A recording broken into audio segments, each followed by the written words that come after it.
So here we are. We'll have a reading, both a reading and speaking from Mary Palmer this morning. I haven't got the recording started yet. Unmute myself. Okay. Good morning, everybody. Our introductory reading is from the Book of Awakening by Mark Nepo. Stories are like little time capsules. They carry pieces of truth and meaning over time. Whether it is a myth from 4,000 years ago or your own untold story from childhood, the meaning waits like a dry ration. Only by the next telling does it enlarge and soften to become edible. It is the sweat and tears of the telling that bring the meaning out of its sleep as if no time has passed. It is the telling that heals. Often we repeat stories, not because we are forgetful or indulgent, but because there is too much meaning to digest in one expression. So we keep sharing the story that presses on our heart until we understand it all. So, Mary. Yes. Some of us have heard some of these stories, but we're very much looking forward to your talking through the sequence of your entering the convent this morning. And so you're on. Thank you. I'm afraid I'm not doing it out of sequence. What's behind my desire to talk about these stories is the fact that I recently received a photo of the sisters who are still left in my community. We had been over 200, and now we're down to 35. And many of these women were just marvelous human beings, and I got the chance to live with them every day. And I just wanted to do something to honor them, basically. So that's what you're going to get today. Okay. In 1961, the Holy Rule of the Sisters of Mercy stated that the obligation of the sisters was to achieve perfection. Alas, I spent 10 years in the convent, but I never even got close to perfection.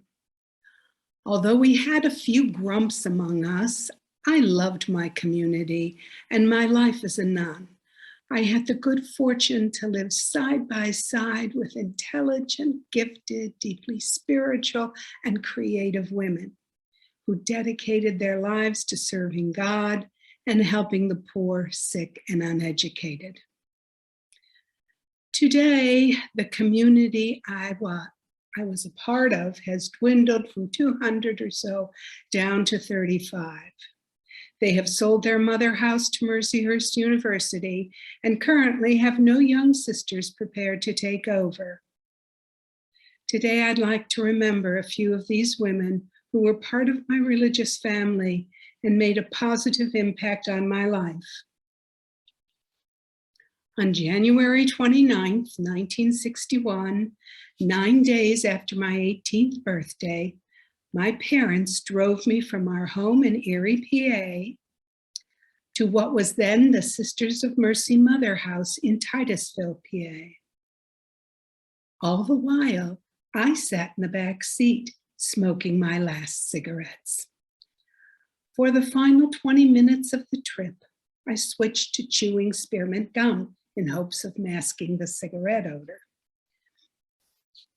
After greeting us and exchanging a few pleasantries in the front parlor, Mother Andre, my mistress of novices, invited me to go upstairs to put on my postulant habit and veil. As I entered my tiny cell, I saw a narrow iron bed with a mattress like about 6 inches thick. There was a simple wooden dresser, a wastebasket, a wooden chair, and 3 hooks on the wall. Mother Andre pointed out to me that part of one wall was actually a heavy curtain. She told me that today she would pull it back so I could see what was there. But from then on, I would be expected to treat it like a solid wall. I must never pull back the drapery to carry on a conversation. I looked around and saw that there was nothing to indicate that anybody lived there. And so I blurted out, "Oh, nobody's actually living here, Mother." And she turned towards me and said clearly, "Oh, yes, sister. There is somebody occupying this cell. It is Sister Christine. And your cell will be just as neat as Sister Christine's." "Well, is that understood, my dear?" "Oh, yes, Mother," I promptly replied, wondering how on earth am I going to do this. Once I had put on my postulant habit, Mother and I went to the chapel where she prayed with me and put my net veil on my head. We then went back down to the parlor to let my parents see me, and we chatted for a bit and said our goodbyes. My mom and dad went back to Erie, and I climbed the steep front staircase that led the way back to the novitiate. The first sister I'd like to tell you about was Sister Mary Bertram. She was 97 years old and as tiny as a bird. I first encountered her in the back fire tower. Mother Andre had given me an extra charge that day, which was to clean the 3 flights of stairs in the concrete fire tower. I got right to work, attacking the corners with a wooden brush, banging it with gusto into the corners of each stair, totally oblivious to the amount of noise I was making. As I turned the corner to begin to clean the last set of stairs, I saw Sister Bertram at the bottom.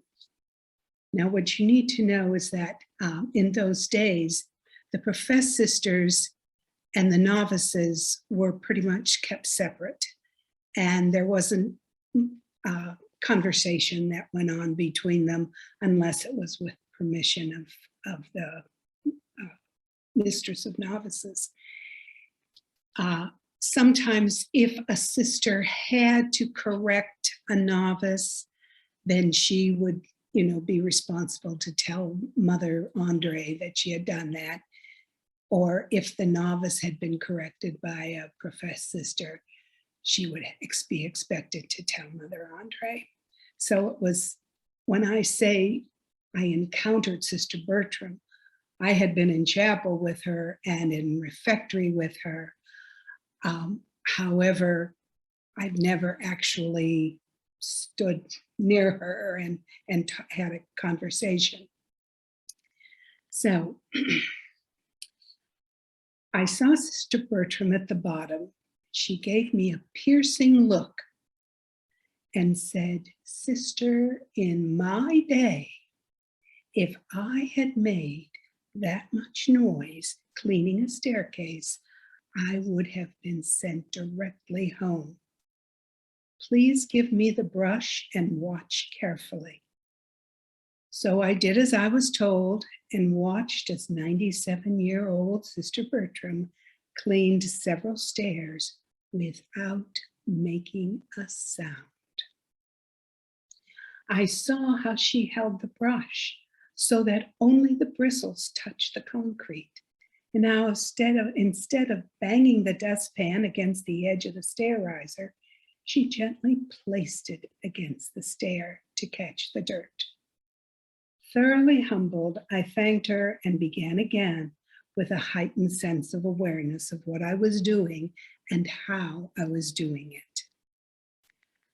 I next encountered Sister Bertram when I was given the charge to empty the grease trap buckets. It was one of the most dreaded chores among the novices. It meant that you had to go down into the ancient stone-walled basement with only the stingiest amount of light available and make your way through a rabbit's warren of halls until you began to smell the grease trap. All of the water from the kitchen that served over 70 people 3 times a day went through the tub called the grease trap. In her 90s, Sister Bertram had asked for the dirtiest, smelliest charge in the whole building.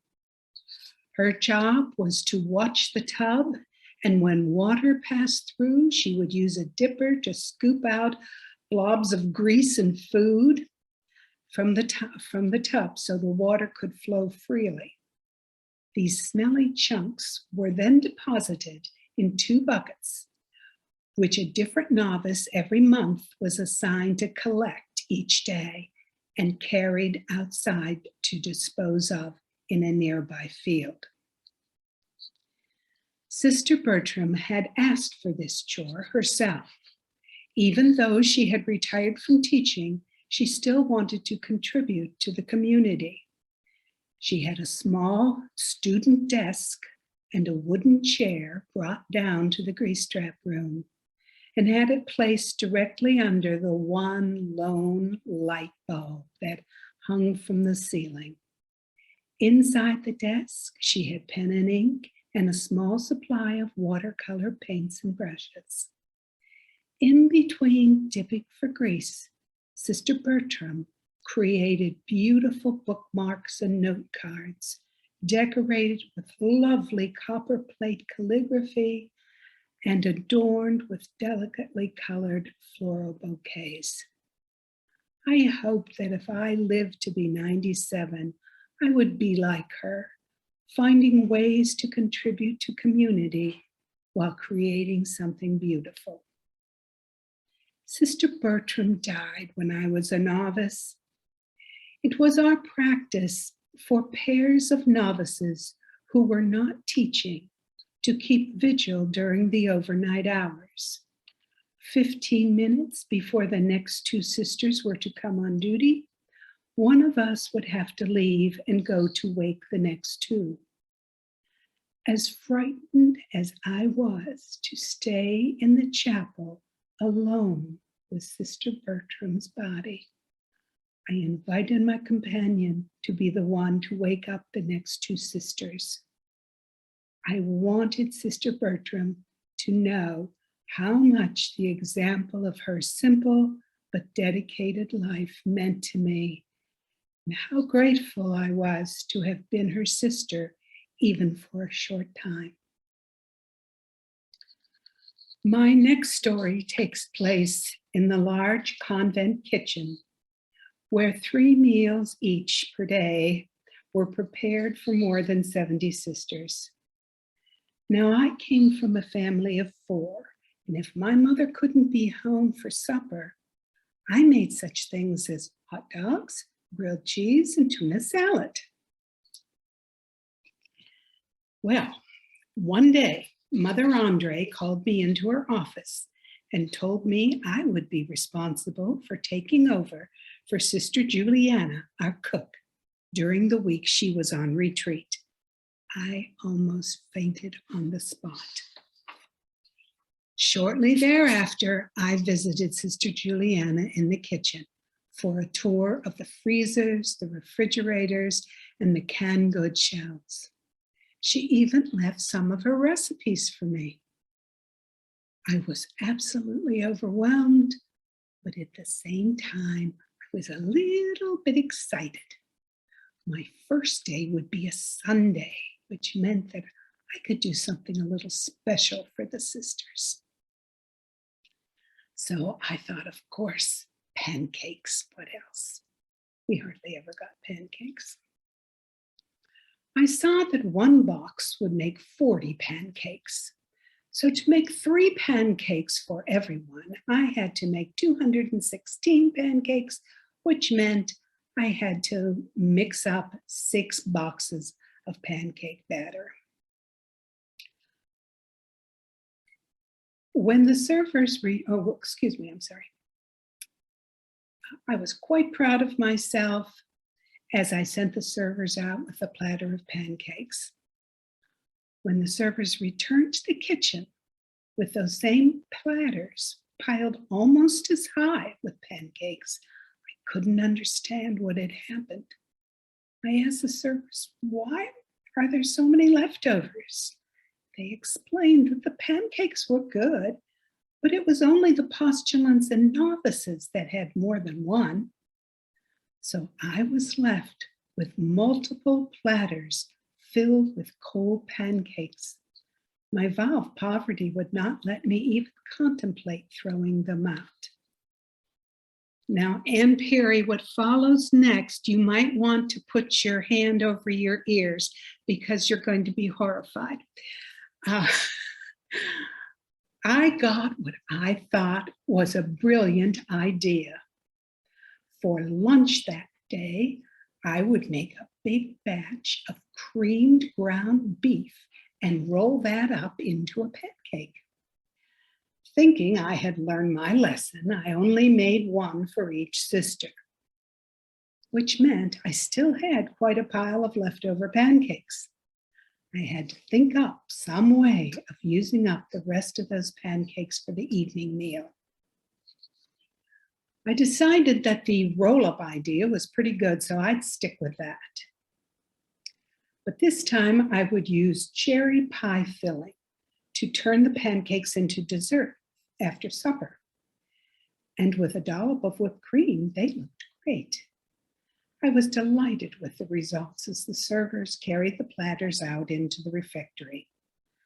Until, that is, Mother Eugenia, the superior of the whole convent, who could have been CEO of 3 businesses at once, walked into the kitchen.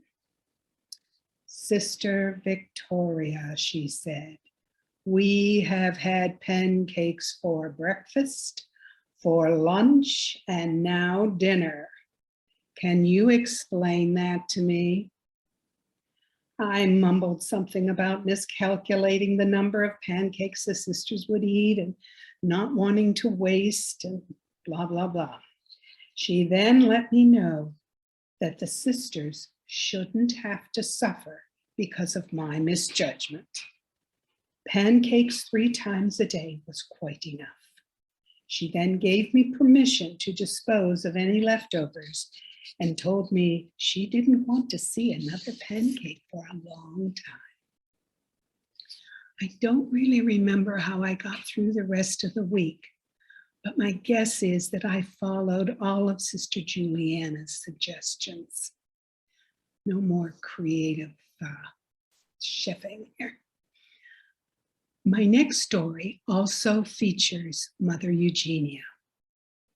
It happened that Mother Eugenia, although very businesslike most of the time, had quite a talent for telling scary stories.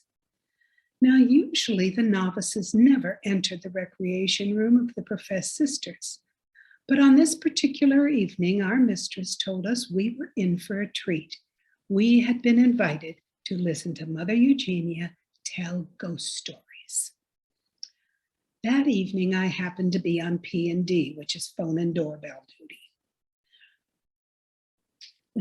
Now, as Mother Eugenia started her stories, I thought, mildly spooky, something like a Girl Scout camp story, until she told the story of a young nun who left her boyfriend to enter the convent.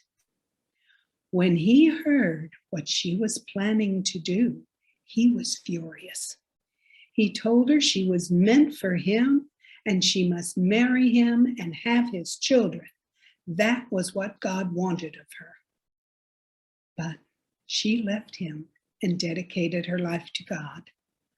One dark night, he came to the convent door and asked, as an old family friend, to have just a short visit with the sister. The request was granted by the sister on P&D, as she had no idea of their history. When the sister arrived in the parlor to meet her visitor, she was shocked and frightened to see her former boyfriend. He demanded right then and there that she leave the convent and come with him. But again, she refused. As it got later, and the sister on P&D did not see the young nun return, she decided to investigate. All that she found in the parlor was a circular burn mark on the floor about the circumference of a human body. They never found the sister, and there was speculation that her boyfriend was in fact Satan himself. Now, just as that story ended, the front doorbell rang. I got up to do my duty, but I was frightened walking through the dark halls and down the staircase. By the time I had reached the bottom of the stairs, I was trembling with fear. Who would I see when I opened that door? Once I managed to open the heavy oak door, I saw what I most feared. A man dressed all in black. I felt my knees shake. I quickly said, "Good evening, may I help you?" The man replied, "Yes, sister. Would you please tell Mother Eugenia that the bishop is in town and would like to speak with her for a few moments?"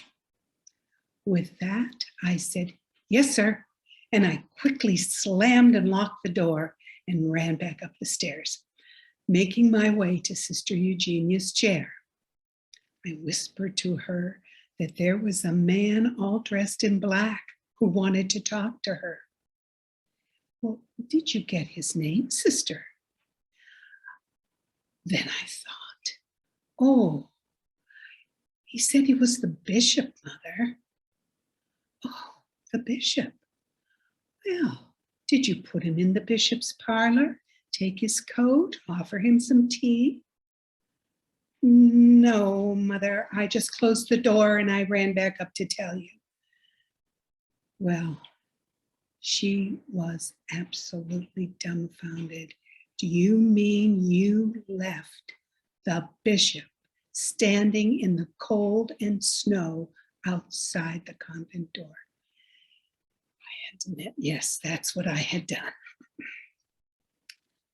Well, she sent Sister Helene, who was graciousness personified, down to take care of the bishop while she finished up her story and went downstairs to speak to him.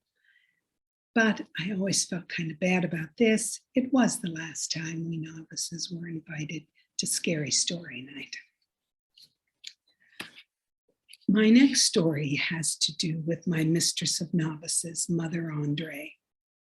In our daily lecture, she had explained to us that it was her duty to test us and to make sure that we had the strength and courage necessary to live the life of a sister of mercy. She even warned us that we might get penances from time to time. We would be expected to say, "Thank you, Mother," and perform the penance to the best of our ability. Truth be told, that didn't happen often, but one morning after Mass, she called all the novices into the novitiate and very sternly asked us who it was that sang the Deo Gratias to Mass 8 instead of the one that was posted to Mass 10. Okay. Having succeeded this far in keeping my inability to tell the various Masses apart a secret, I knew the jig was up. I slowly raised my hand and wondered what was in store for me. Mother said, "For your penance, sister, you may kneel before the statue of Saint Joseph in the hall with your arms outstretched, until you can sing for me the Deo Gratias from Mass 10. So I went to the statue of St. Joseph, got down on my knees, put my arms out, and prayed for a miracle. I figured I'd be there a long time because I didn't have a clue what the difference between the Deo Gratias of Mass 8 and the one of Mass 10 was. After about 30 minutes, Sister Inez, a music teacher, walked through the door and asked me why I was kneeling there. After I told her, she asked me if she got Mother Andre to agree to let me go to a music room with her, she could teach me the chant. We could sing it together, and then I could sing it alone. She would then come back and tell Mother Andre that I had sung it by myself, and perhaps she would let me go. It was the miracle I prayed for. Sister Inez went into Mother's office, came out with the good news that Mother was willing to go along with the plan. It wasn't until I was preparing this task, more than 60 years, I think, that it occurred to me that Mark Nepo was right when he indicated that as we tell our stories, they change to reveal other truths. It took me so long to realize this was a setup. First of all, no professed sister would ever have entered the novitiate without knocking and waiting to be welcomed in. And no professed sister would ever inquire as to the reason a novice was doing penance. That was the sole prerogative of the Mistress of Novices. Here's what I think really happened. I think Mother Andre knew I needed one-on-one help to learn the Deo Gratias. So she phoned Sister Inez from her office and asked her for her help. And at that time she said, oh, just walk through the door, look surprised to see Sister Victoria, and make the offer to help her out. Sister Inez agreed to help me, and it took me over 60 years to realize they were in cahoots. Now, Mother Andre was strict. She checked to make sure we were polishing our shoes, scrubbing our gamps, serving graciously at table, and cleaning our charges thoroughly.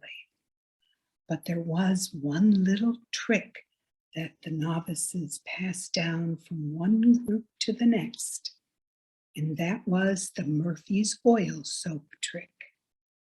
Twice a year, we had to scrub every piece of furniture in the entire building. Mother would walk into each room and sniff. If she couldn't smell the Murphys, we had to redo the room. So our trick was to get several pea-sized globs of Murphys and stick them underneath the tables and chairs in each room. We made sure she would breathe in the pungent scent of Murphy's oil soap. But even though she was pretty particular about cleanliness, she did have a compassionate heart. This next event happened when I was in my canonical year, which is a year of intense training prescribed by canon law. The canonical novice may not be away from her training program at the Mother House for any more than 4 days. Any longer, and she would have to do the year all over again. One day, Mother Andre called me into her office to tell me that my dad had suffered a serious heart attack. He was only 43, and so it came as a shock to me. I broke down in tears and could not be comforted.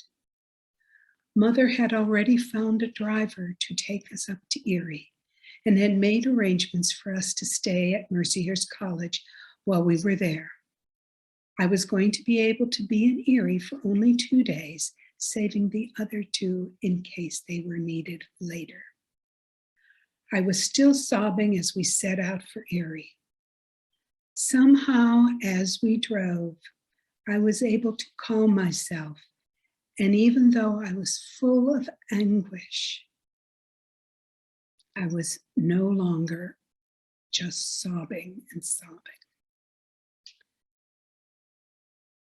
Now, it's very unusual for a mistress of novices to indicate that the novice was growing in grace.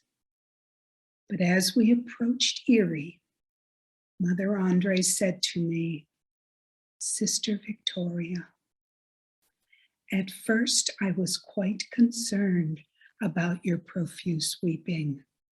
In fact, I wasn't even sure we should continue our trip to Erie. But as we were driving, I believe I witnessed the Holy Spirit working within you. I could see you grow strong and get control of your emotions. And that's very important, sister, as your duty as a sister of mercy is to give strength and comfort to your mother. She will need your presence and your prayers, and I feel sure now that you will be able to do that very well." I was amazed at her mentioning that the Holy Spirit actually was working within me. But once I heard it, I felt inner strength fill me. She was a wise woman because the truth was, I had been thinking only about myself and how awful it would be to lose my dad. I wasn't even thinking about my mother. But Mother Andre had set me a holy purpose by pointing out that I would need to comfort and support her. How are we doing? Okay. Another Mother Andre story took place very early in the morning, about 5:30 to be exact. I was the bell ringer that week and was expected to wake the sisters at 6. But before that, I had to unlock the back kitchen door for the bread delivery. When I got to the large oak kitchen door, the entryway into the kitchen, it wouldn't open.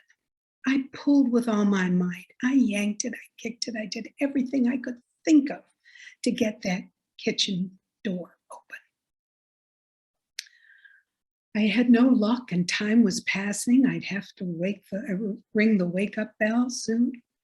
I thought before I left the area, I would give it one last pull with all my strength. And bingo, the whole door came towards me. Lucky for me, there was a pipe against the wall, which stopped the huge oak door from falling right on me. Of course, destruction of that magnitude must be reported. So before I rang the bell, I went to Mother Andre's room and knocked until she peeked out of her cell door. "Mother," I said, "I'm so sorry, but I was trying to get into the kitchen to open the back door for the bread man, and I pulled the door off the hinges." She stood there. Her white, we wore a little white cloth, like that was folded, kind of like a veil. We called it a night veil. Her night veil was skewed over to the bottom, and the look of bewilderment on her face, I really felt sorry for her.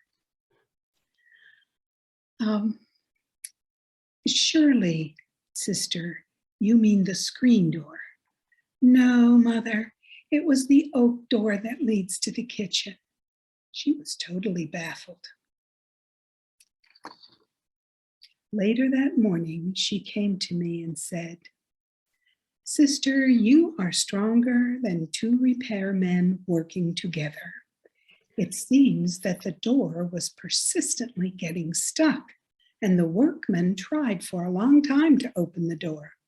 Finally, they took out the hinges and planned to come back today to do the repairs.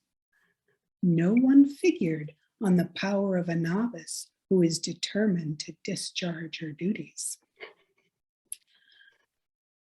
I hope these stories give you just a glimpse of a few of the extraordinary women I was blessed to call my sisters. Now perhaps we could have our photographs, Mary. All right. Let's see. Nope, this, where'd it go? Nope. Uh-oh. Is that it? Can you see it? Oh, yeah. Mhm. Do you want to narrate? Sure. This is my mom and dad with me when we walked through the door on my entry day in 1961. Okay. Uh-huh. And then I went upstairs and got into my postulant habit, and that's me. Don't I look holy? That is such a fake. That's what I wore for 6 months before I was received into the community. Okay. This was my bridal gown. This was the day of my reception into the community, and all of us who were being received wore bridal gowns. And my cousin, Colleen, gave me that, so I wore her gown. Okay. And this was after that ceremony. I received a white veil and was a canonical now. And I have 2 of my dear cousins were down to visit, as were several other relatives, but that was the big day, reception into the community. Okay. And this was me with my black veil. And that's, what more can I say? Oh, this is me with my grandpa. My grandpa De Dionisio. Never, you know, when we're kids, we never ask people about their lives. I mean, we just don't seem to be interested. It's the present moment. So I never knew this, but when he asked me what my name was now, and I told him it was Sister Mary Victoria, he started to cry, and I didn't know why. And of course, when he was emotional, he spoke mainly in Italian, and I had to get my aunts to tell me what he was saying. And he said he was saying that Victoria was his mother's name. And so that was a special moment. Okay. And this was my modern habit. Don't I look up to date? Okay. And this little person way over on your right, I guess, that's me with 47 second graders that I had to prepare for First Communion and First Confession. And one of those little boys really puzzled me and gave me a challenge, I should say. When we were practicing going to confession, he came into the confessional and he said, "Bless me, Father," or no, he said, "Bless me, Sister." I kept telling them to say Father. "Bless me, Sister, for I have sinned. This is my first confession. Sister, I just peed my pants." Well, what was I going to do? I had all these kids out there in the church. I didn't know what to do. I sent the most responsible one back into the sacristy to look for somebody to help us. But it was really something to have those huge number of kids. The most I ever had in my class was like 62, which meant my reading groups were 20, 20, and 22. And it was really a challenge. So, oh, that you don't need, that was just extra. Oh, this one I'd like. Here we have the remnants of the Sisters of Mercy of Erie. They have now sold their mother house and Mercyhurst University. And Mercyhurst has agreed that if they want to live there, they can. But several of them live in other areas because they run different, you know, like neighborhood houses and that kind of thing. But that really spurred my wanting to tell a couple of these stories, because they look like anyone's granny, don't they? And they've had lives of giving of themselves and using all their gifts for others. And it's kind of heartbreaking to realize there's no one really young to take over. Well, thank you so much for listening. Well, Mary, thank you so much for your storytelling. And we'll open the floor now for people to use the reactions button and to make their comments and ask their questions. Let's see, I'm sorry, I have to get my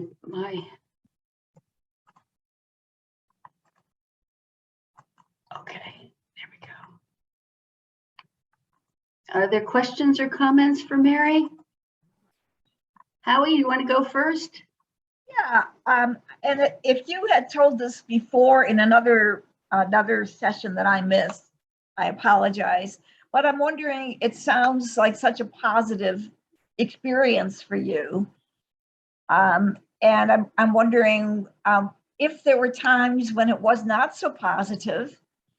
And then my second question is, I think you chose to leave. And I'm wondering why, what precipitated that? Okay. Yes, of course, there were difficult times. And times like when I was the first year I was sent out to teach to a branch house in Franklin, PA.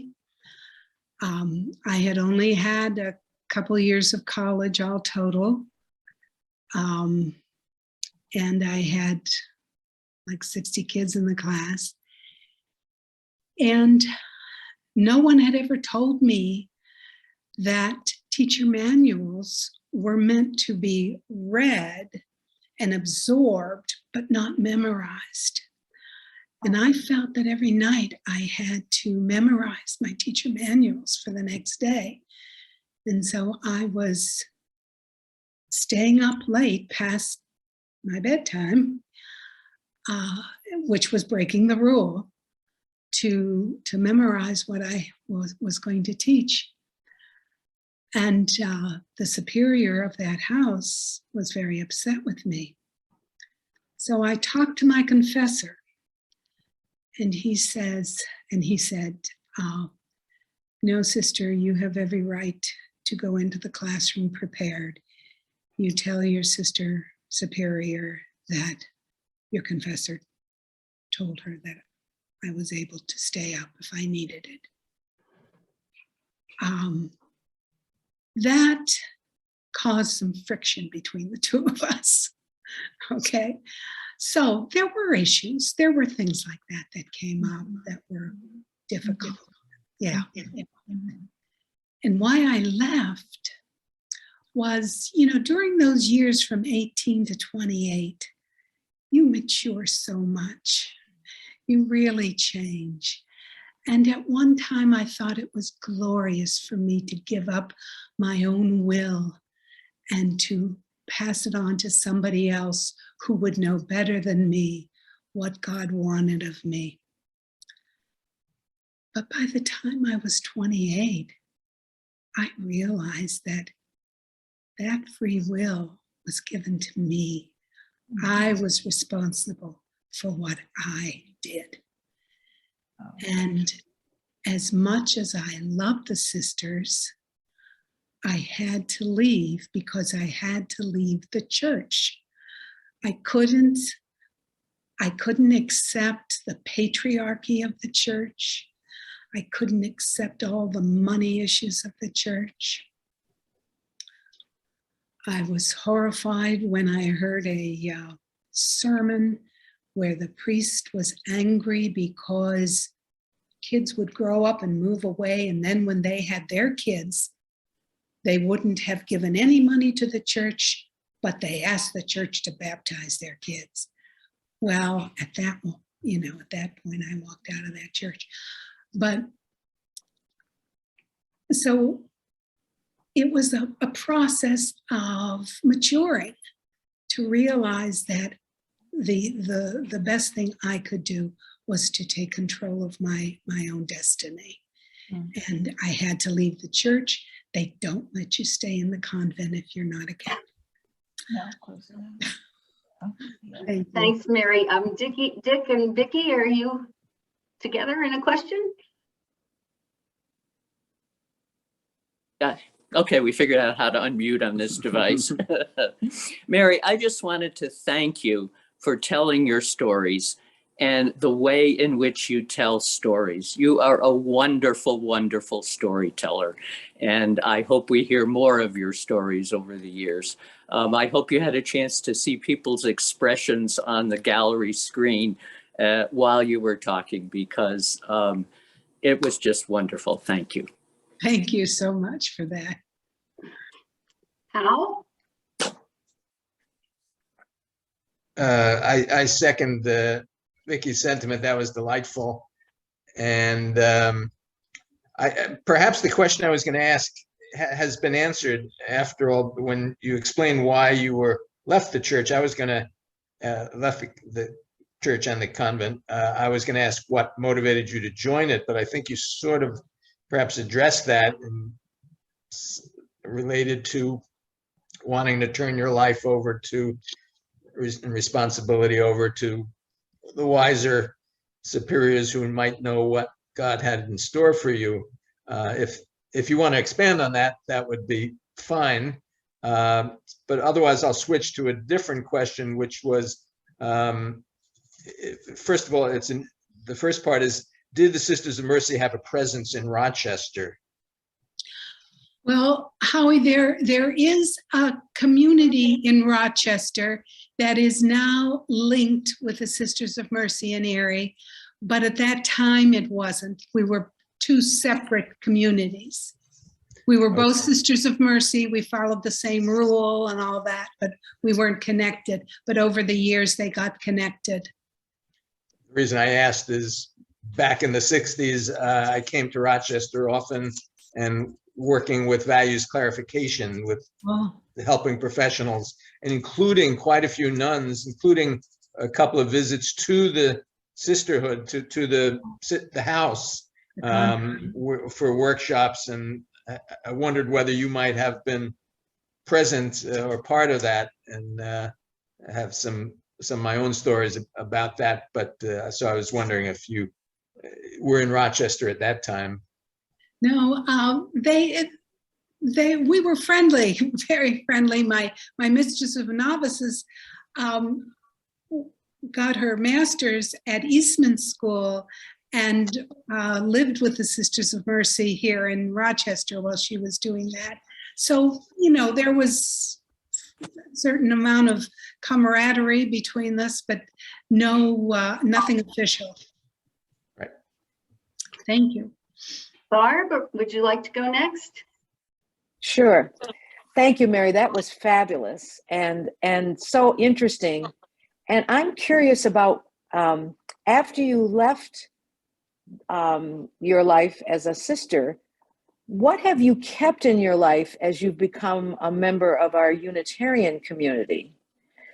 Are there rituals or part of the Catholic tradition that you have chosen to keep? Well, of course, central to everything would be meditation.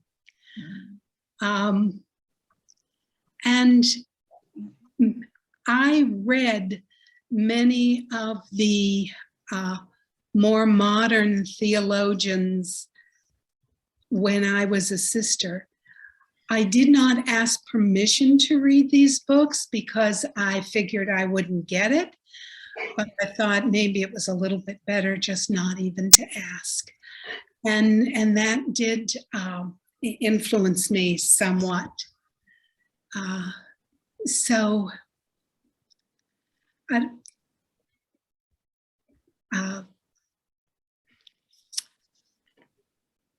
I love lighting candles. I like that ritual very much. It's part of me. there was a particular exam we did every day.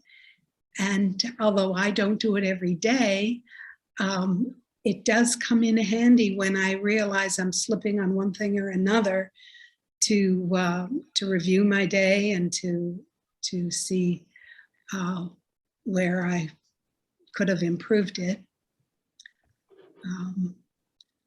I wish I could say that